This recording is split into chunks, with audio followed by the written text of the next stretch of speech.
with any relationship, it requires work. Yeah. It requires a lot of work because you're trying to understand where this other person is coming from. Right. And you're trying to love them through it. Right. No matter what happened to them or where they're going, you're trying to love them through it. And it's not easy. It's hard. It's hard to love people through a lot of stuff. It's hard to love people through challenges and changing and growing. It's hard to stay friends with people sometimes. Yeah. But you can. Right. You just have to be willing to put in the work.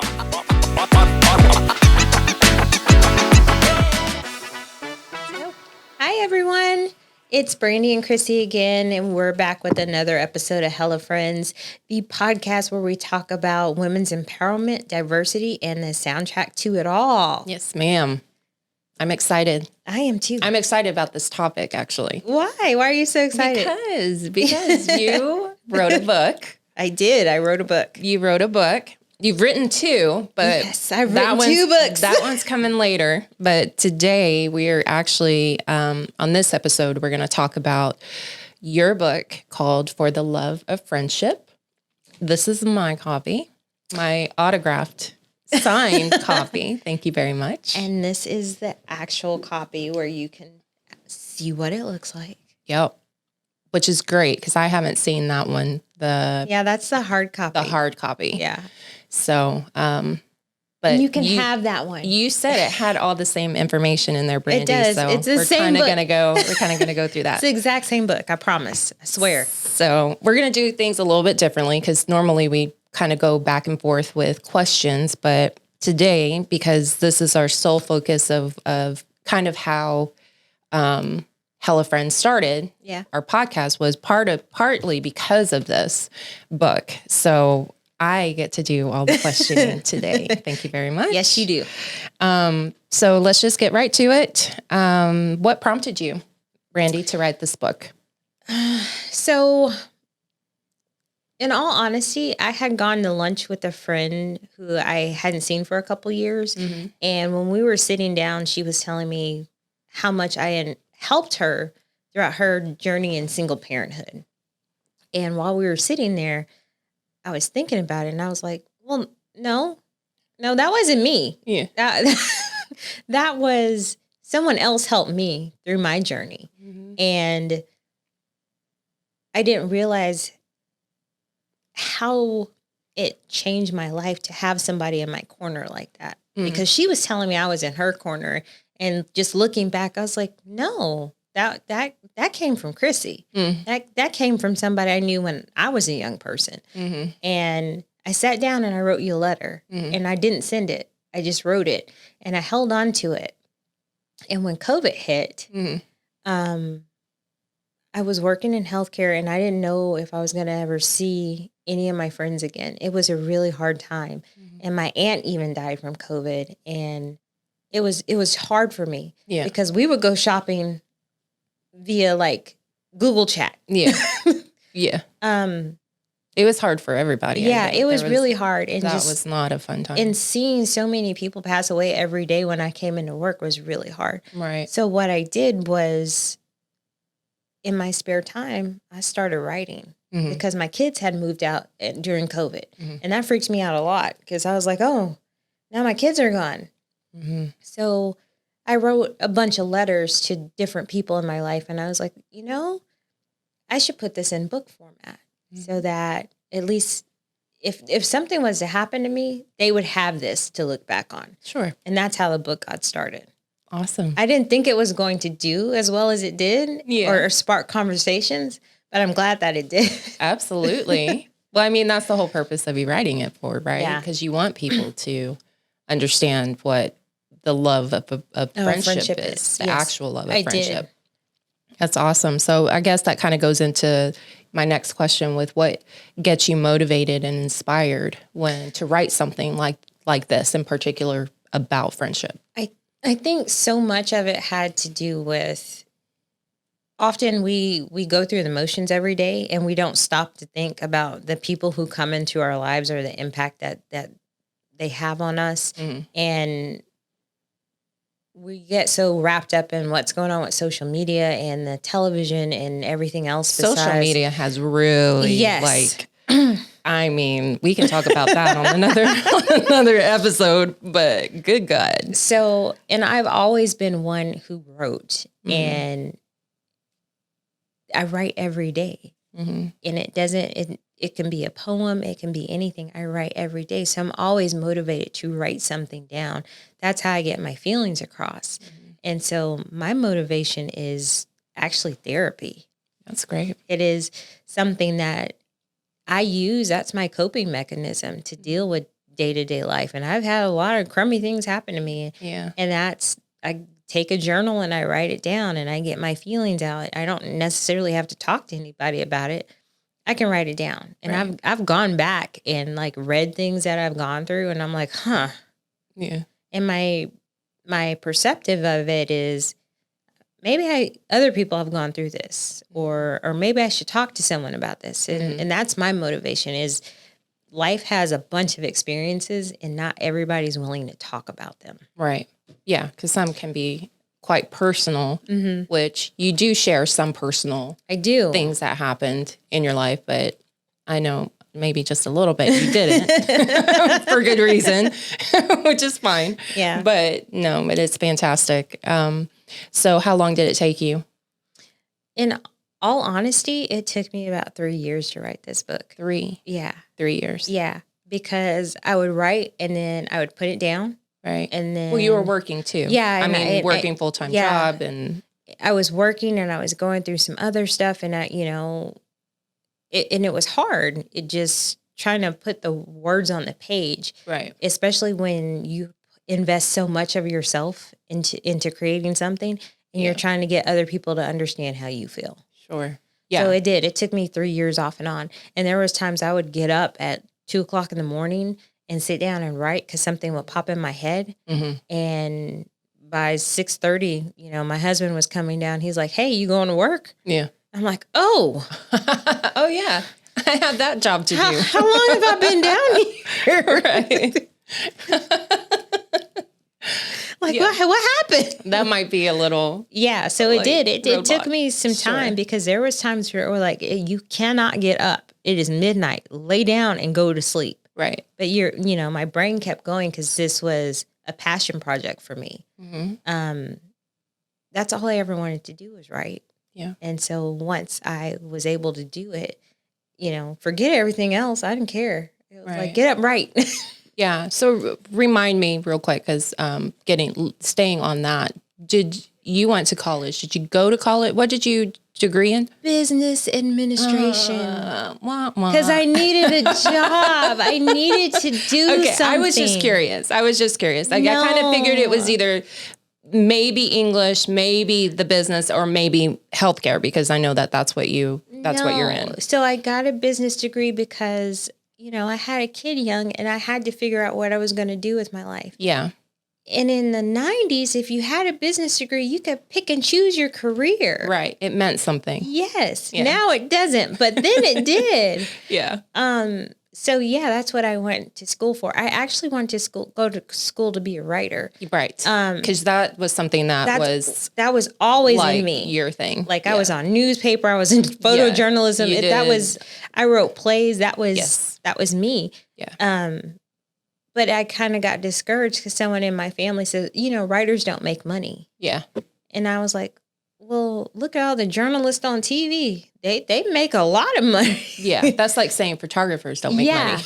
So yeah, they do. Yeah. So that, I didn't follow my passion. I took the smart road. Yeah. Which is okay because, I live comfortably, but writing is what I always wanted to do. Yeah. That's fantastic. Is there anything that people misunderstand about you or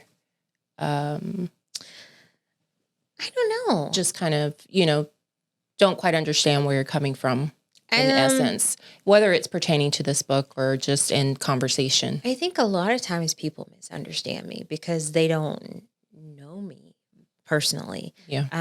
I can be very deep and I'm very perceptive of certain things. And unless you spent a lot of time with me, you wouldn't know me. I've been called flirtatious, and I'm like, I'm not flirting with you. I'm just friendly. Yeah. Yeah. Like, I don't like Don't you. take my kindness. Yeah, I don't for like granted. you like yeah. that. Yeah. You wrote, I remember you hit that Yeah. in the book. I've been called bougie a lot of the time. And granted, I don't like that term. I like what I like. I love it. I hate that term because I love it. I'm very down to earth just too. kidding. I'm very down to earth. Yeah. And that's hurtful to me because, I don't need a label on me. I've been labeled enough. Sure. And my friends who know me, they're just like, oh, well, that's just Brandy. That's Yeah. that's just how she is. You either love me or you hate me. Yeah. And at the end of the day, I really don't care because I have a whole bunch of people who really do love me. Absolutely. Absolutely. That's fantastic. What did you learn from writing this book, Brandy?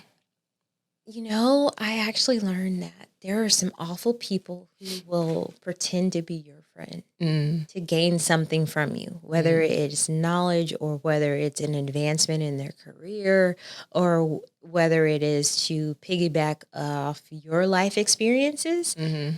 I learned that there are people who just want to suck up all your energy. Yeah. And I cut a lot of people off because of that. And I even wrote about that in the book. There are people who are just snakes in the grass who pretend to be your friends, and they're not. Right. Your friends treat you in certain ways that other people don't. Yeah. You have to have a level of discernment. You do. When you're communicating, whether it's with friends or it's with other people, acquaintances or coworkers. And people pretend to be your friend. Sure. And they're not. To get what they want out of you. Yep, they do. And that's hard because you don't ever really know what's genuine and what's not. Yeah. That's where discernment comes in. I think that you kind of, like there's something in you that knows that, okay, this person is not really, because it's not just within conversation, it's action. Yep. Like there's things that they do where you're kind of like, oh, that's a red flag, so let me keep an eye on that one for a little bit. But I have learned that I am full up of friends right now. Mm-hmm. I am. I have friends I've known for 30 years, 20 years. I have friends I've known for 10 years. I'm good. Yeah. I think I'm really good. And the people who want to be in my circle understand who I am and the dynamic of me, and they don't try to change me or try to poke at who I am. Right. They just accept me for who I am. And that's what I like about it. And unless you're able to see that, it's really hard to know who your friends are. Sure. Exactly. Yeah. I 100% agree. So in the book, I'm going to turn to the chapter page because you've created chapters you've kind of identified your people. Yeah. My tribal folks. Your tribal folks in chapters, and you gave each person a title. I did. Okay. So your cast, because it says my cast. That's right. That's my cast. Her cast. Her cast is the crown straightener, the cheerleader, be like Karen, be enlightened, the warrior, the opposite sex, the soulmate, the force, the reverb, and then the crew. Mm-hmm. Okay. So how did you come up with those titles? And then we'll kind of go into one, the most important one. Just kidding.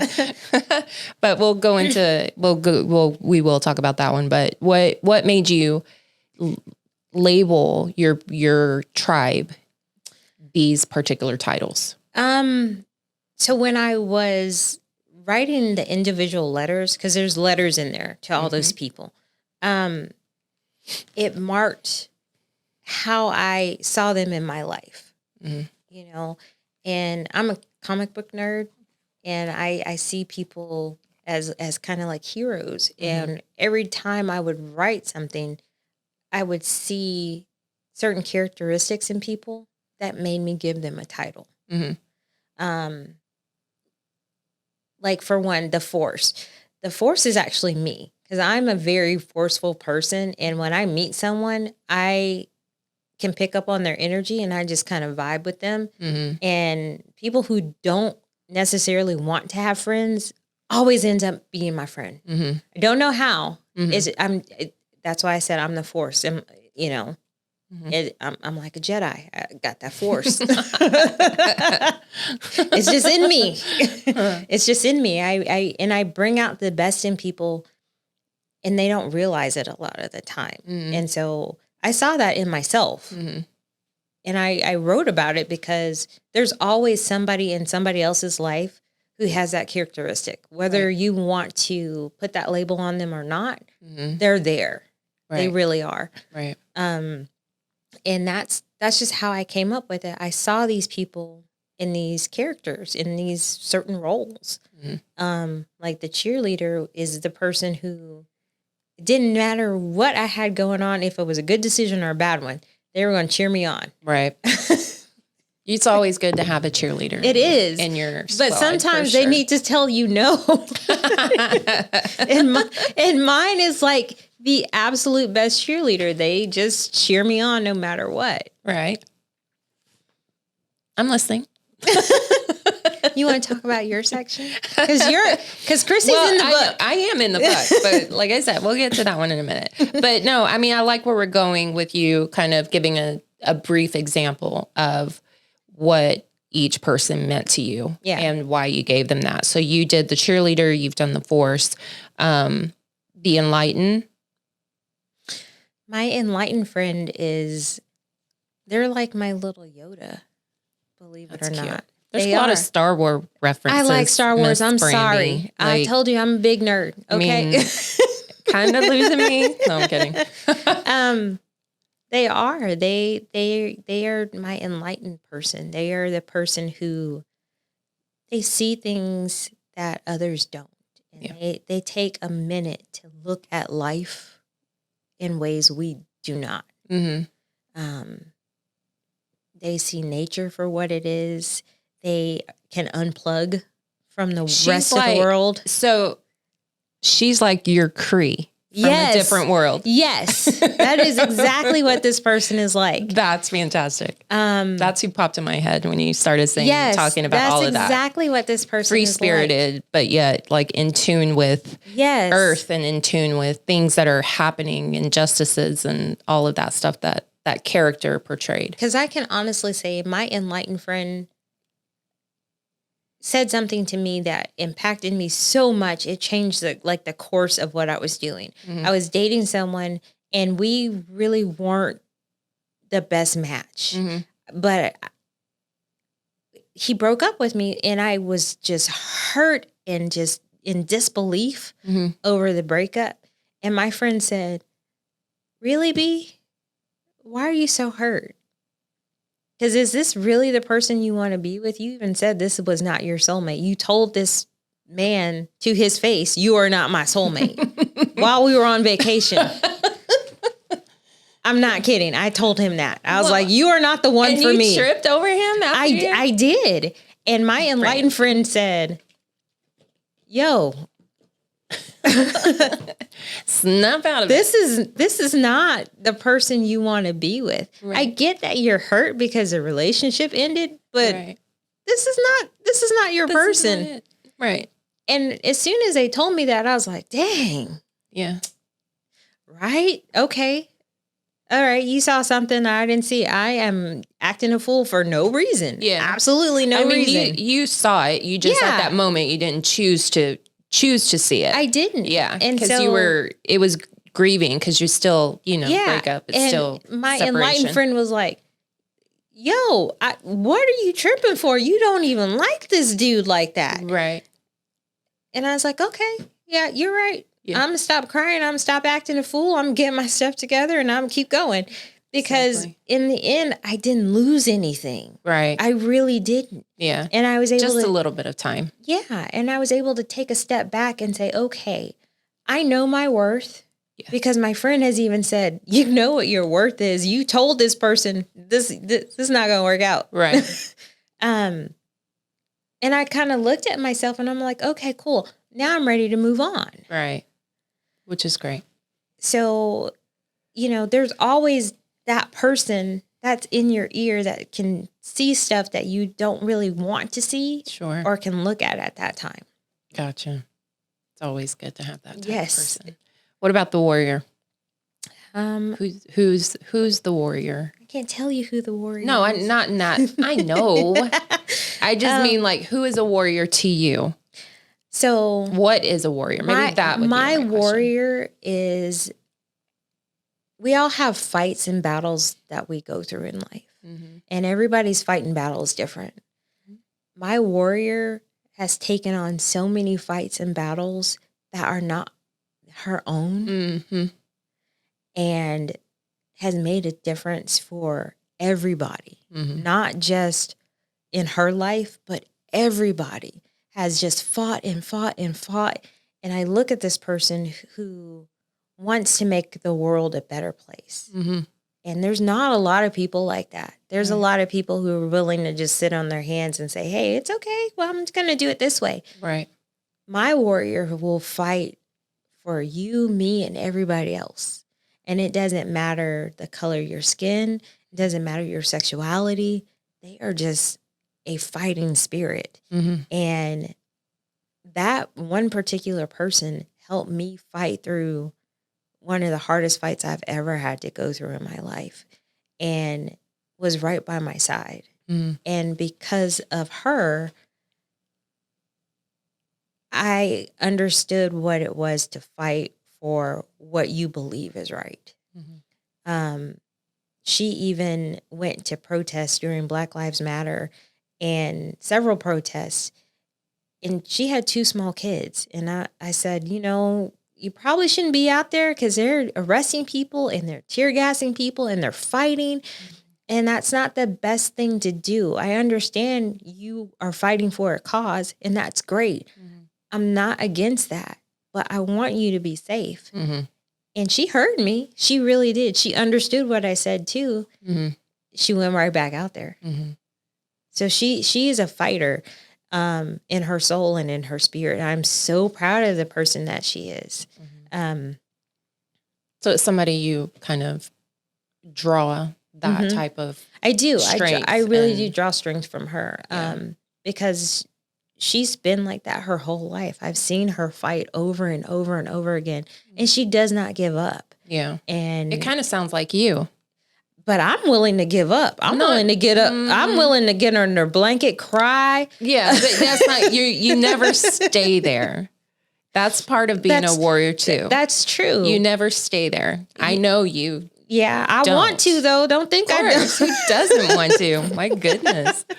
It's nice and comfy and warm under there. Yeah, I'm good with being under there. But I draw strength from this particular person. And and in knowing her, it's made me stronger. Sure. Which I didn't think I was strong to begin with. Right. You saw that in me and I didn't. Mm-hmm. And she even said that. She said I was a very strong person. Mm-hmm. And I was like, I don't see myself as being strong. And she said, I do. Do you think that that you are a little bit of all of this too within you as a friend to others? I don't know. You tell me.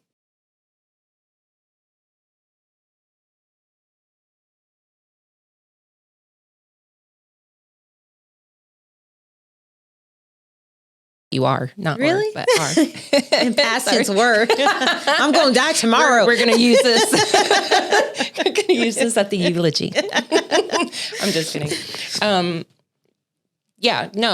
I feel like there's a little bit of you in all of these people in your life because I think that you in general, women in general kind of are built differently. And so we crave certain things, whether it be a crown straightener, whether it be a warrior, whether we crave people like that in our corner.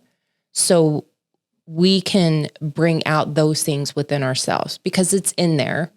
Yeah. We just have to surround ourselves with those people that build you up and that can reciprocate what you give Possibly. I never saw myself in any of those other roles. But you saw yourself as a warrior. You see yourself as that, as a fighter, because you are. well, not because I've had to. Like, Sure. it's been a have to. Absolutely. But I don't know. I don't really know.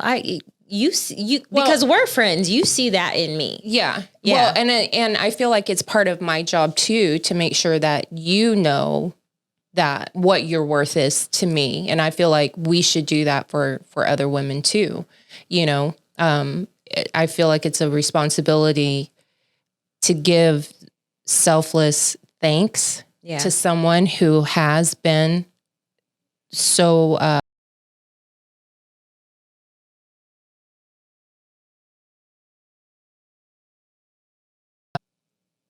if I haven't done that to like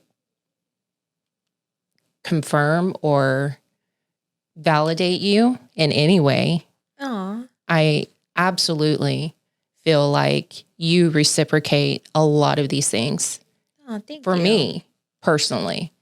Because we've been through a lot. Yeah.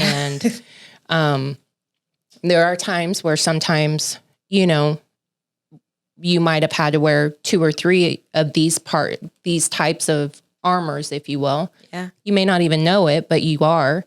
I'm sure there's times where I've had to wear these many armors here too. But in the end, it's like, I feel like that's a responsibility for friends to be a friend, to be a hella friend, somebody who's going to stay with you regardless of what happens and work through disagreements, work through conflict in order to strengthen the relationship and get to know that other person better.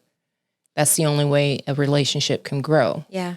And accept them for who they are. And it doesn't have, just because you disagree, and I think you touched on that on one of these, just because you disagree about something doesn't mean that you can't be friends. Yeah. You can still be friends. You don't have to have the exact same views on anything. Absolutely. So, and if it's a touchy subject, then it's a touchy subject, but at least you have that mutual understanding of, I may disagree with you, but it's fine. We'll work through those particular things and share each other's, understandings or beliefs, depending on how well you know the person, obviously. But and just respect that person and learn to love them for who they are.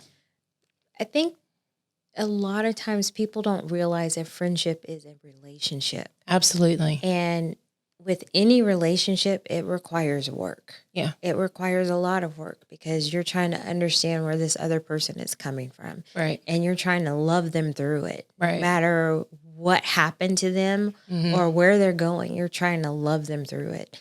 And it's not easy. It's hard. It's hard to love people through a lot of stuff. It's hard to love people through challenges and changing and growing. It's hard to stay friends with people sometimes. Yeah. But you can. Right. You just have to be willing to put in the work. Right. And you also have to be willing to value that person and respect them enough to say, I'm going to stick by you. Right. I might not agree with the choices you're making right now, and that's okay. But I'm going to stick by you. Yeah. And I think as women, we need to understand that because we're so different on so many levels. And to have friends, you actually have to look at them and say, okay, why is this person my friend? Right. Why do I value them? Right. And if it's not a person that you value or you want to stick to, then that's not the person you need to have in your tribe. Right. Exactly. And I've met lots of women who say, I can't be friends with women. Why? Because we all have the same common ground every single day. We all have had kids. We've all had parents. We've all gone through things. We've all been victimized by sexual tension.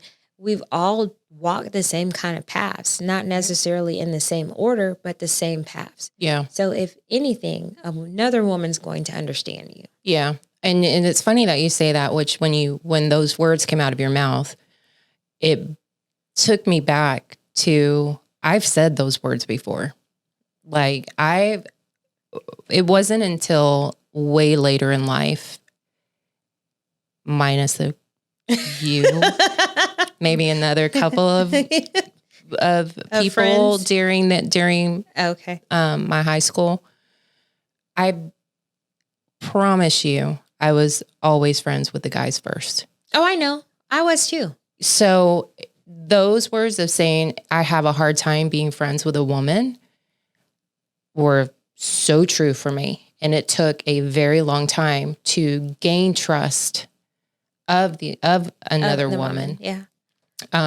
But like I said, I feel like if the ones that were meant to happen and the friendships that were meant to happen stuck with me throughout all those years. As I got older, I learned that it's okay to be friends with a woman. But my tribe has also grown quite a bit just within the last few years of my life. But see, that's good. Yeah. That's really good. And it is good. Yeah. And I feel sad for younger me because I didn't have that. Why? You had me. You had me. You were enough. I know. I'm enough to everyone always. But I know everything happens for a reason, and it probably wouldn't have worked out that way because I was a handful. But now I cherish the people that are in my circle. Yeah. Like I cherish them to the fullest because I know that I don't take it for granted. I don't take you for granted. I know. But I'm grateful. I'm grateful to be able to learn, how to be a friend. And this book really did kind of enlighten that and started having me kind of figure out, okay, who's this? Who's my crown straightener? Who's my, warrior? And who's my enlightener and what have you? So I may not have as many as friends as you. I may not have many chapters as you. But that is a scaled down list, just so you know. Oh, Jesus. Of course it is. Of course it is. So the crown straightener, we'll touch on that. The crown straightener is me. Yes. The great mystery has been solved because everyone has asked me who the crown straightener is. Really? Yes. Oh. That was. Do you tell them? No. Do you tell them that? I do not tell anyone. Okay. That is the one question everyone asks me because they don't know who it is. Yeah. And I said, well, it's someone I'm very close to, and like they don't know who it is, and I don't say anything. I don't tell anybody who these people are. Now, granted, when I wrote the book, I sent every single last one of you guys the letter and the chapter that you were in. Yep. But I didn't tell anybody about anybody else. Yeah. I kept it and that way. And I think that's good. I kept it that way for a reason. Right. Well, now they know, but. That's fine. Now they know. She's a crown straightener, y'all. Oh, well. She did it. So what is that real quick? Let's touch on that very quickly. So believe it or not, I didn't have a whole lot of people in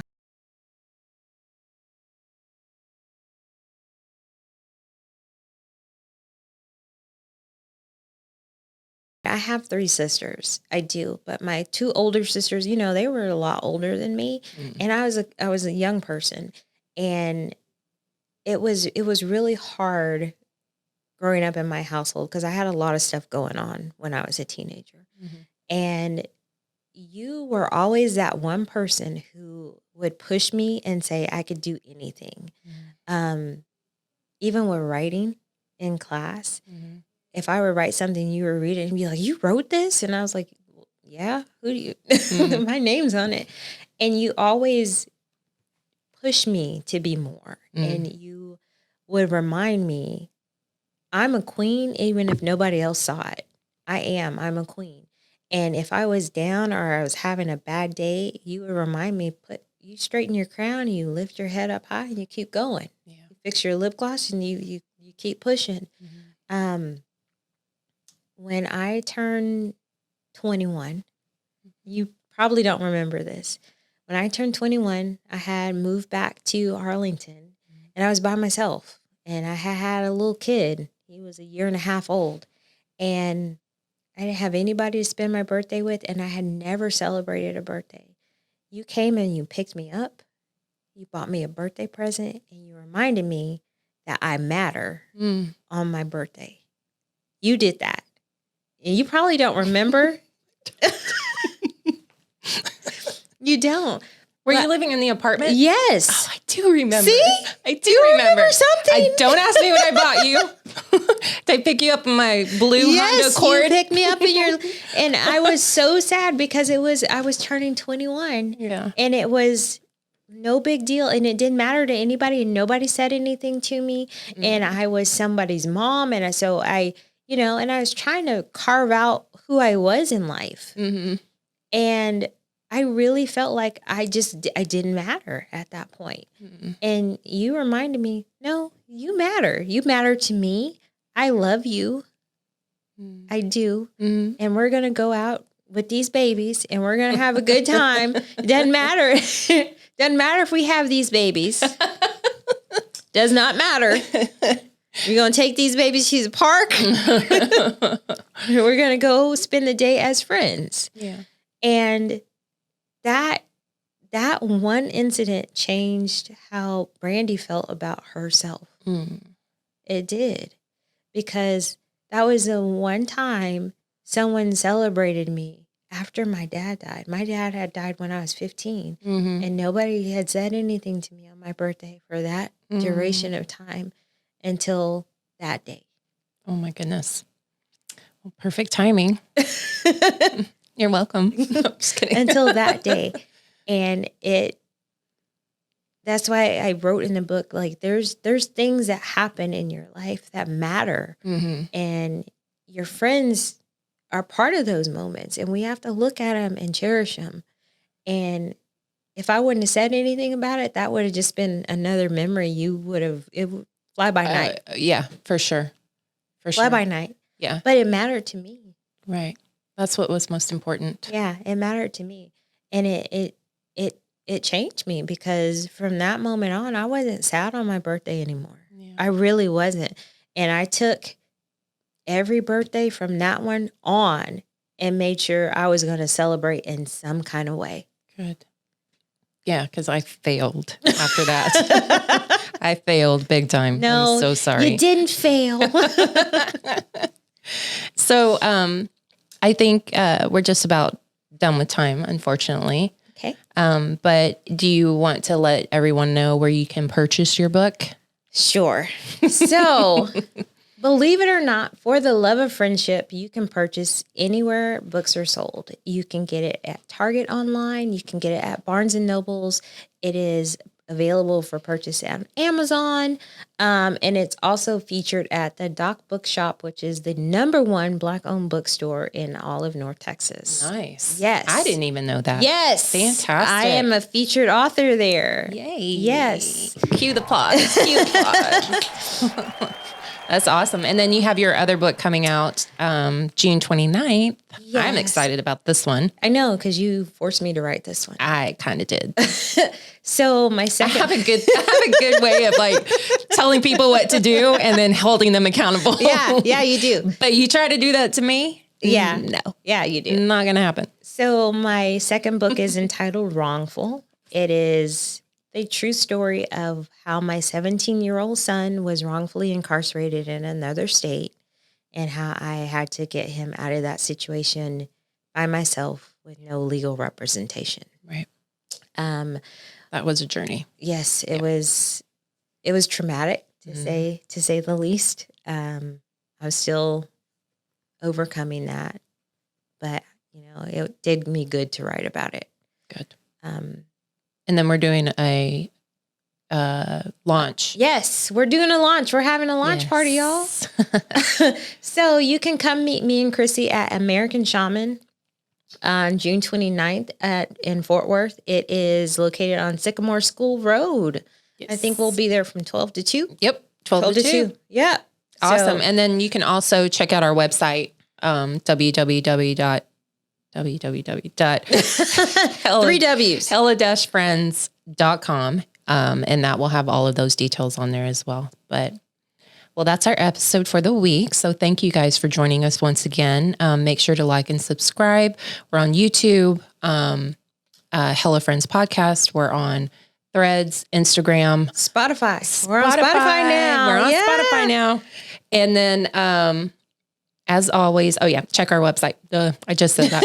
Jeez, Louise. Check our website because that's where all our updates are. And that's also where you can get links to the books. And if you have a topic for discussion that you want to see us talk about, you can send us a comment. Absolutely. We'll do that. Perfect. And remember, life be lifin'. Bye, guys. See ya.